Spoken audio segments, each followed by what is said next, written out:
Our goal was simple: defend retreating forces and try to hold our position with what men we had left. In the half-track, we went back to friendly lines, dropped off some of the nurses and wounded, and we picked up what able-bodied volunteers we could. Shortly after, we got word on the radio there was an enemy attack about to happen on our position, so we rushed over, ran into combat.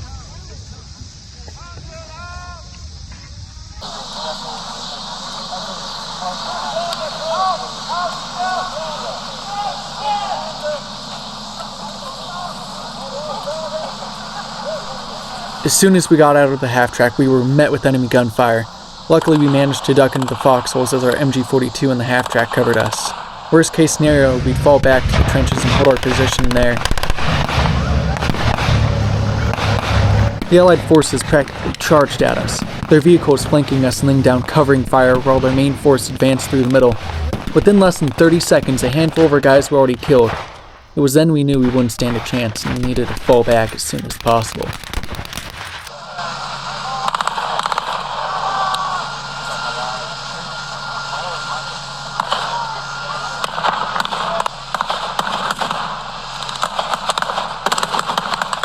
While we were defending the foxholes in front of the trenches, the people in the trenches were fighting with all their might, trying to help us repel the enemy advance, but to no avail.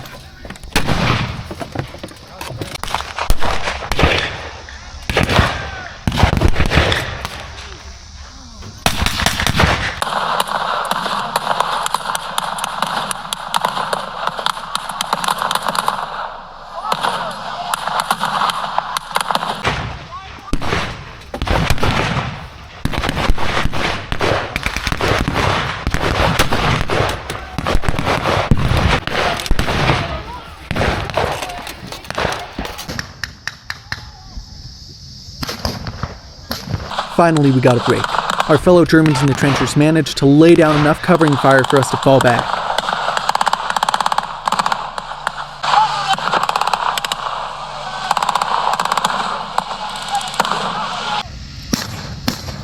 Sadly, while doing so, a handful of our own guys were shot down, including myself.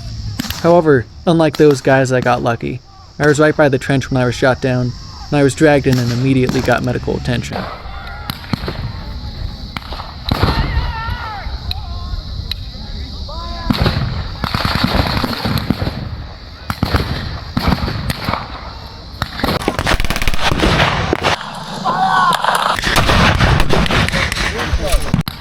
After I was stabilized, I got a good look at our situation. The Allied forces had just taken the foxholes we were in, and I was starting to doubt whether we could win this battle or not.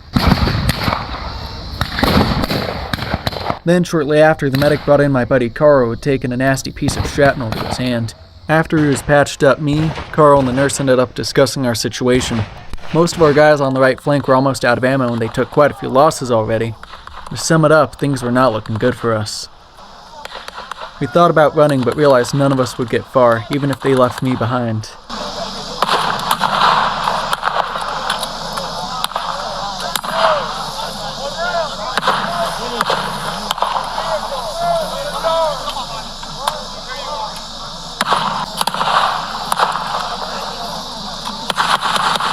And with the Allied forces practically less than 30 feet away from us at this point, we had only two options left.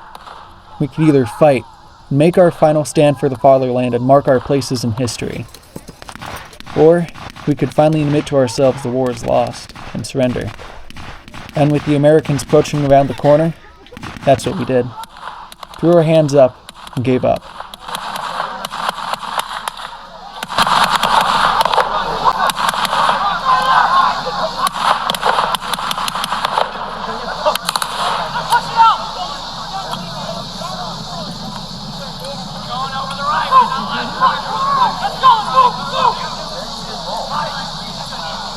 Unfortunately for me, one of the Allied soldiers recognized me as the bastard who shot his friend and threw me to the ground, although he was merciful enough to spare my life.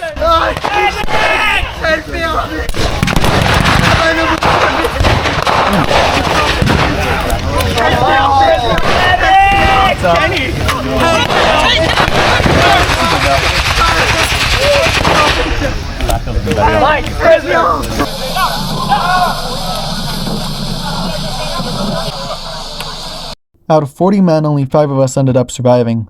Most of the men decided they wanted to die with the Reich. Luckily for me, my good and very lucky friend Schmidt, who I've known since 1942, survived. And he was kind enough to help me get back to the U.S. camp where I got medical treatment. Then 3 weeks later, Germany officially surrendered.